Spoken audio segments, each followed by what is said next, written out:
প্রিয় ভাই ও বোনেরা, আজকের বিষয় হচ্ছে রোজার পরিপূর্ণ সওয়াব পেতে যা করবেন। আমরা সবাই রোজা রাখি, কিন্তু রোজার পূর্ণ সওয়াব পেতে হলে শুধু না খেয়ে থাকলেই চলবে না।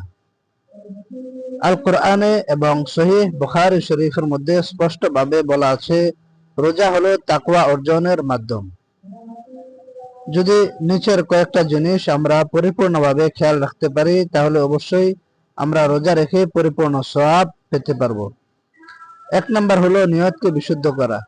আমি রোজা রাখছি মানুষকে দেখানোর জন্য নয়, শুধুমাত্র আল্লাহ তাআলাকে রাজি খুশি করার জন্য, আমার আখিরাতকে সুসজ্জিত করানোর জন্য। 2 নাম্বার, রোজা রাখার পাশাপাশি 5 ওয়াক্ত নামাজ আমাকে সময় মতো সঠিকভাবে আদায় করতে হবে। 3 নাম্বার, হালাল রুজি দ্বারা, হালাল খাবার দ্বারা সাহরি এবং ইফতার খেতে হবে। 4 নাম্বার, চোখের হেফাজত করতে হবে। 5 নাম্বার, জিহ্বাকে হেফাজত করতে হবে, অর্থাৎ জিহ্বা দ্বারা কারোর গীবত, শিকায়াত, পরনিন্দা অথবা মানুষকে কষ্ট দেওয়া এরকম না হতে হবে। 6 নাম্বার, আমাদের কানের হেফাজত করতে হবে। কান দ্বারা যদি আমরা অবাধ গান বাদ্য না শুনি এবং কোনো অশ্লীল কথাবার্তা না শুনি, তাহলে আমাদেরকে অবশ্যই আল্লাহ তাআলা রোজার পূর্ণ সওয়াব দান করবেন।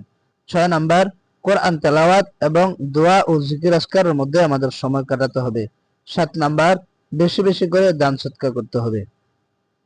আমরা যদি উপরোক্ত বিষয়সমূহ পরিপূর্ণভাবে পালন করি, মহান আল্লাহ তাআলা আমাদেরকে অবশ্যই রোজার পরিপূর্ণ সওয়াব দান করবেন। সর্বশেষ কথা বলবো, রোজা শুধু ক্ষুধার নাম নয়, এটা হলো চরিত্র গঠনের প্রশিক্ষণও। যদি আমরা চোখ, কান, জিহ্বা, মন এবং মন এই জিনিসগুলাকে হেফাজতে রাখতে পারি, তাহলে অবশ্যই আমরা রোজার মধ্যে পরিপূর্ণ সওয়াব পাবো। আপনার যদি কথাগুলো ভালো লেগে থাকে, চ্যানেলটি অবশ্যই সাবস্ক্রাইব করবেন এবং শেয়ার করে দিবেন।